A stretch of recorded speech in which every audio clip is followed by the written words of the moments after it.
Kita sekarang akan menghadapi sebuah kasus baru. Dalam kasus baru ini, Anda sebagai konsultan keuangan independen yang memiliki spesialisasi di bidang financial modeling, dan salah satu klien, yaitu PT Kopi Kemenangan, meminta Anda untuk membuat laporan keuangan proyeksi 5 tahun ke depan. Nah, PT Kopi Kemenangan ini sesuai namanya, atau kita singkat dengan PT KK, ini merupakan perusahaan yang bergerak di bidang kuliner. Dia memiliki beberapa gerai. Nah, di sini kita lihat profil usahanya.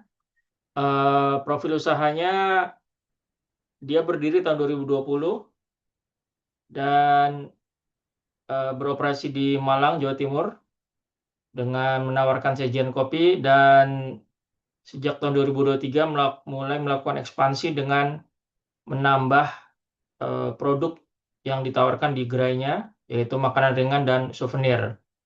Ya, ini bisa berupa alat-alat kopi, kaos, goodie bag, tas. Nah, itu souvenirnya.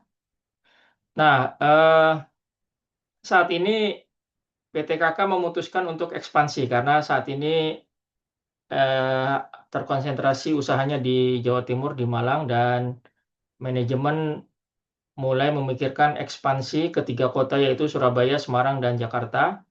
Dan ini adalah rencananya, rencana ekspansi gerai untuk 5 tahun ke depan, dan rencana ini berdasarkan kondisi ekonomi normal. Dalam kondisi ekonomi normal, dia akan seperti ini, rencana 5 tahun ke depan pembukaan gerainya. Tapi rencana ini bisa lebih tinggi gerainya kalau memang ekonomi lagi bagus, atau lebih rendah kalau memang kondisi krisis. Nah, ini dalam kondisi normal. Artinya dalam hal ini perlu melakukan pembuatan skenario bagaimana jika misalkan krisis, atau misalkan skenario kondisi ekonomi dasar ya, optimis dan pesimis. Nah, ini yang perlu dibuat skenarionya, karena ini dalam kondisi ekonomi normal. Artinya di sini bisa lebih atau kurang dari ini. Nah, itu terkait rencana pembukaan gerai 5 tahun ke depan. Dan kita lihat dari sisi pendapatan PT KK ini ditopang oleh 3 produk yang sudah saya perkenalkan, yaitu kopi, eh, makanan ringan, dan souvenir. Dan berdasarkan data laporan keuangan 31 Desember 2025, dari 4 gerai itu kontribusi mereka totalnya sekitar 8,8 miliar, dan kalau kita bagi 4 itu rata-rata per gerainya itu 2,2 miliar per tahun. Ini adalah per tahun berdasarkan 31 Desember 2025. Dan jika kita breakdown, kita pecah, maka rinciannya kontribusi masing-masing produk seperti ini. Ini berdasarkan rata-rata ya, harga rata-rata, karena mungkin kopi atau makanan ringannya mungkin harganya bervariasi, tapi secara rata-rata minuman kopi 25.000 per cup, per gelas. Untuk makanan ringan 20.000, souvenir 84.000. Nah, kalau kita bagi dengan ininya kontribusi masing-masing produk, ini kurang lebih untuk minuman kopi 40.000 ini dari 4 gerai selama 1 tahun, dan makan ringan 19.000, souvenir bla bla bla, sehingga totalnya di sini kurang lebih 8,8. Nah, ini rinciannya. Dan seluruh produk yang ditawarkan PT KK yang ini dia mengikuti pergerakan inflasi. Artinya jika inflasi meningkat, itu akan tercermin pada harganya. Akan terjadi peningkatan harga. Nah, ini berarti di sini yang perlu dibuat adalah asumsi inflasi di 3 skenario. Skenario yang ini, skenario dasar, optimis, dan pesimis. Nah, ini dibuat skenarionya. Kita beralih ke HPP. Dan juga yang perlu yang perlu dibuat di sini adalah terkait pertumbuhan. Memang di sini tidak dinyatakan sehingga harus dibuat sendiri. Jadi selain inflasi juga pertumbuhan penjualan dalam unit. Pertumbuhan penjualan produk tiap produk ini dalam unit apakah mengalami pertumbuhan berapa persen per tahun dan harganya kan sudah mengikuti harga inflasi. Jadi di sini asumsi yang perlu dibuat adalah ini pertumbuhan. Jadi sudah 3 asumsi di sini. Pertama terkait gerai skenarionya. Di sini terkait gerai, jumlah gerai yang akan dibuka berdasarkan 3 skenario. Lalu terkait inflasi dan terkait pertumbuhan penjualan unit. Sehingga nanti kan harganya akan mengikuti harga inflasi kalau harganya. Di sini harganya mengikuti harga inflasi. Nah, terkait HPP di sini seluruh bahan yang digunakan PTKK lokal sehingga tidak ada kebutuhan untuk konversi mata uang dan tidak ada pemasukan dalam bentuk atau pengeluaran dalam bentuk valuta asing. Dan kalau dilihat di sini untuk HPP-nya untuk setiap produk beda-beda. Namun secara umum untuk kopi 40% HPP-nya dari harga produk yang ini, harga rata-rata produk. Sedangkan makanan ringan 50 dan souvenir 45. Dan selain itu ada juga biaya kemasan yang porsinya 1% dari total nilai penjualan.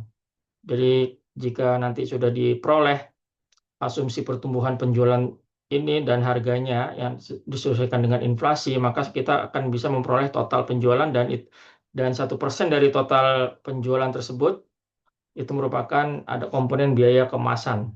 Biaya kemasan seperti kardus, plastik, nah itu 1%. Lalu di sini ada komponen biaya tetap yang terdiri dari listrik, sewa komputer, sewa ERP, dan sewa ruangan. Nah, ini adalah data per gerai.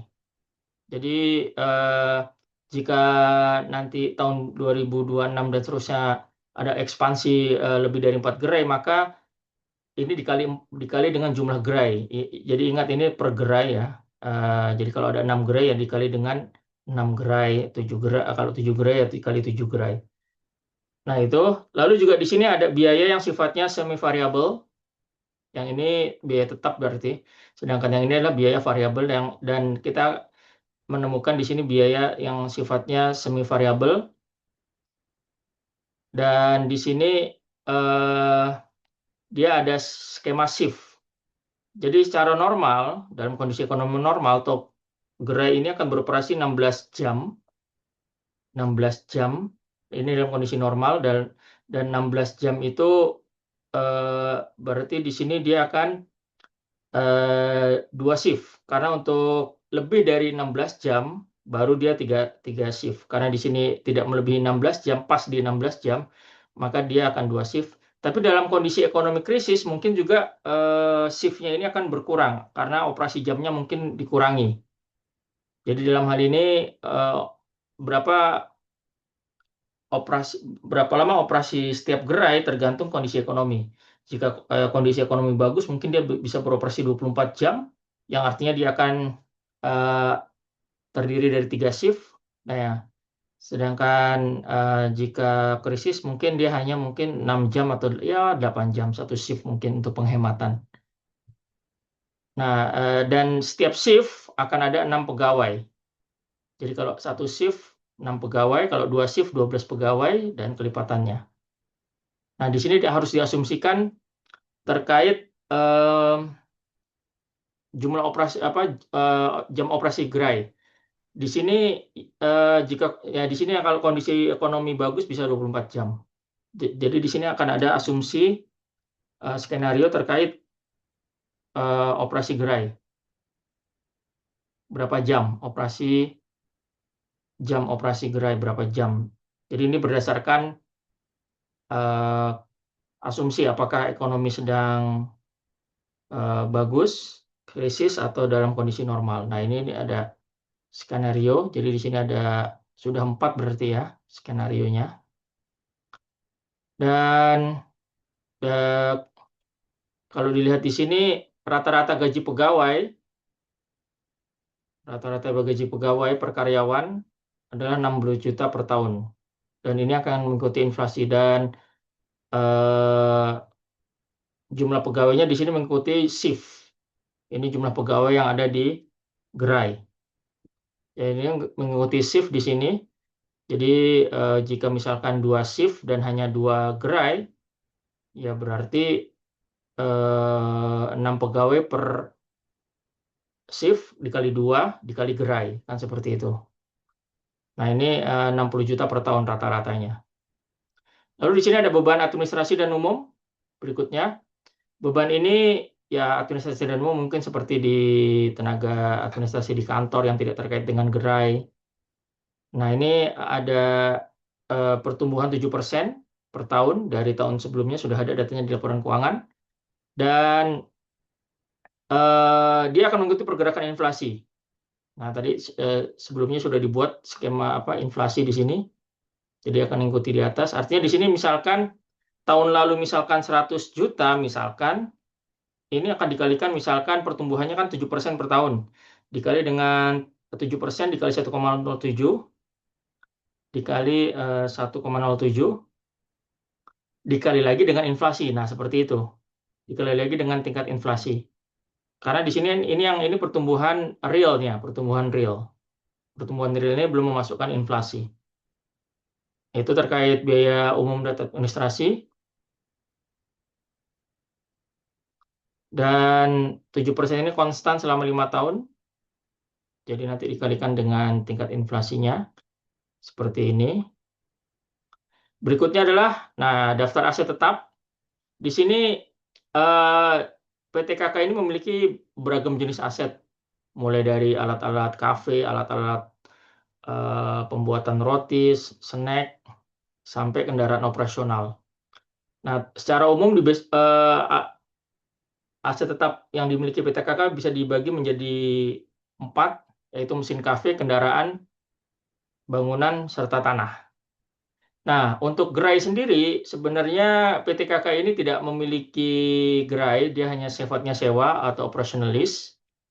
Sedangkan aset lainnya berupa bangunan ini milik sendiri, bangunan kantor pusat. Dan kebijakan PT KK dalam melakukan depresiasi seluruhnya menggunakan garis lurus. Dan di sini ada nilai sisa per gerai. Karena di sini mesin kafe ini hanya ada di gerai, tidak ada di kantor pusat, maka di sini tergantung jumlah gerainya. Artinya kalau misalkan ada 4 gerai, otomatis nilai sisanya ini akan dikali dengan jumlah gerai, 20 juta per gerai kali 4. Karena di setiap gerai itu pasti ada mesin kafe dan ada kendaraan untuk operasional, mungkin untuk delivery, untuk pengambilan bahan dari pemasok. Nah, dan di sini setiap dia untuk merencanakan pembukaan gerai baru, dia memerlukan satu set mesin kafe dan satu set kendaraan. Jadi setiap pembukaan gerai, dia harus membeli satu set mesin kafe dan satu set kendaraan operasional. Dan harga satu set mesin kafe itu tahun 2025 300 juta satu setnya, ya mungkin ada terkait oven, terkait grinder, terkait alat espresso, itu 300 juta lah satu set lah pokoknya. Dan kendaraannya 350 juta satu set juga, ya mungkin ada mobil box, terus ada motor untuk delivery makanan yang jumlahnya sedikit. Nah, dan harga ini adalah harga tahun 2025 dan dia bergerak mengikuti inflasi. Dan kebijakannya sama seperti existing aset yang dimiliki, yaitu 20 juta nilai sisanya dan garis lurus. Dan di sini masa manfaat ekonomisnya untuk yang mesin yang sudah ada itu tinggal 6 tahun per 31 Desember 2025. Tinggal 6 tahun, sedangkan untuk bangunan tinggal 17 tahun, dan untuk tanah tidak ada depresiasi. Dan untuk mesin baru dan kendaraan baru ini 10 tahun. Nah, karena di sini satu set ini harus dibeli untuk setiap gerai, berarti kalau misalkan dia buka 4 gerai baru, ya berarti dia nilai sisanya itu seperti tadi dikali dengan 4.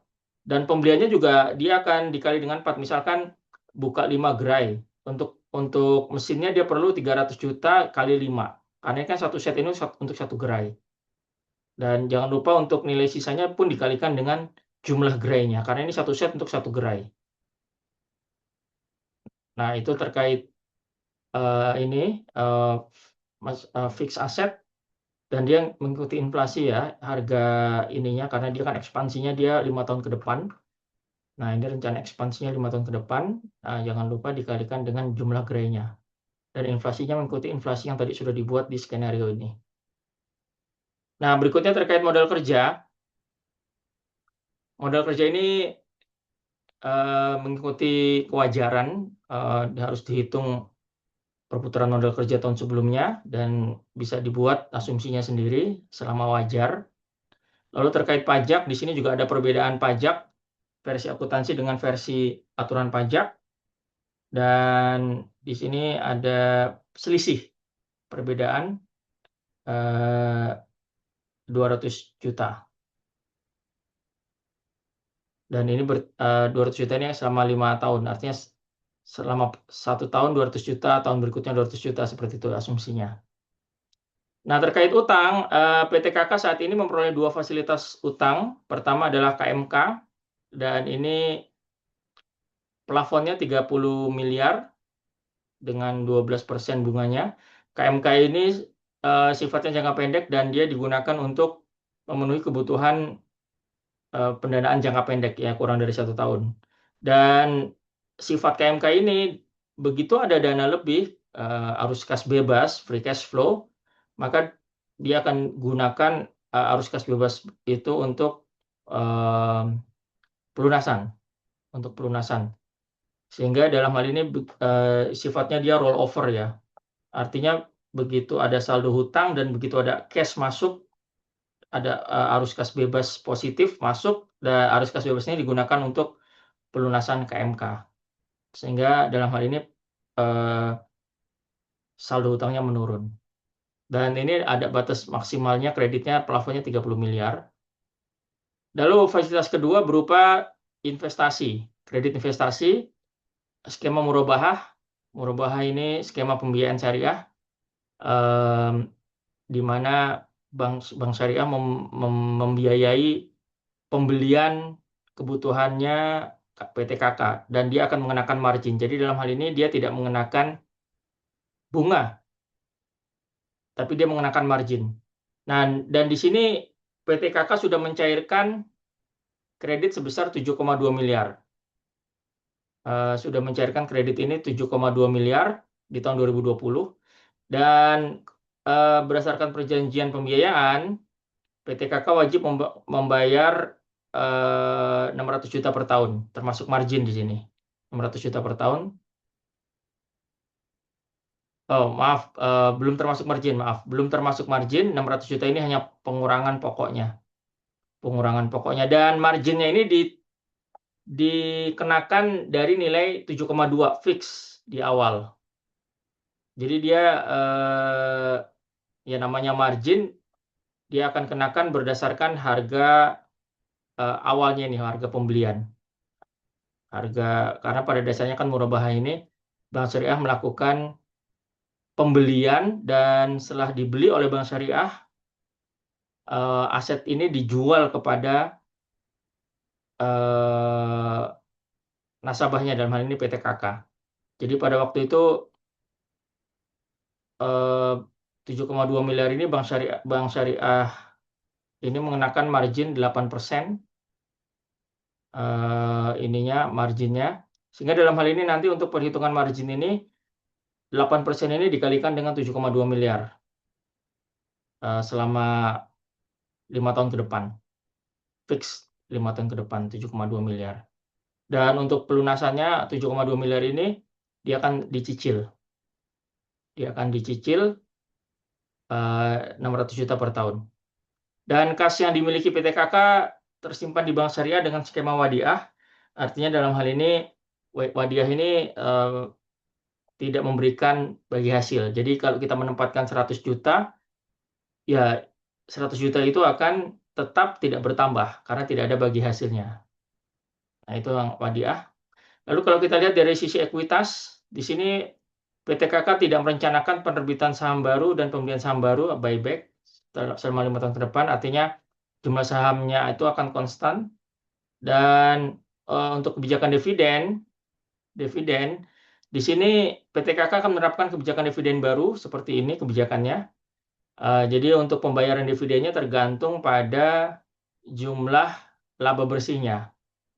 Nah, di sini berjenjang. Contohnya di sini kalau antara 20 miliar, lebih dari 20 miliar hingga 30 miliar, itu dividen payout ratio-nya 20% dari laba bersih.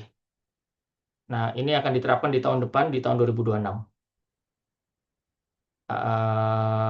Dan berdasarkan ini nanti kita harus mencari tahu dulu laba bersihnya berapa, baru dikalikan dengan dividen payout ratio yang sesuai dengan laba bersih yang dibukukan. Nah, berdasarkan data-data tersebut, Anda sebagai konsultan keuangan diminta menyusun model keuangan, financial model untuk 5 tahun ke depan, dan skenario-nya 3 saja minimal, optimis, dasar, dan pesimis.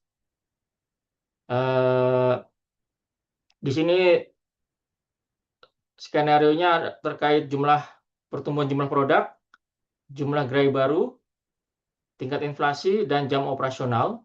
Nah, ini harus dibuat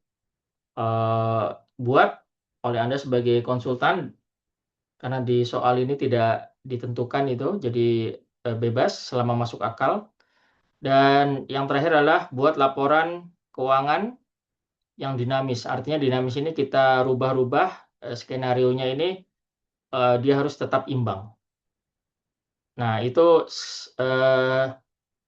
tugas Anda sebagai konsultan keuangan yang memiliki spesialisasi di financial modeling. Anda diminta menyusun laporan keuangan proyeksi 5 tahun ke depan dengan data-data yang tertera dalam kasus kita ini.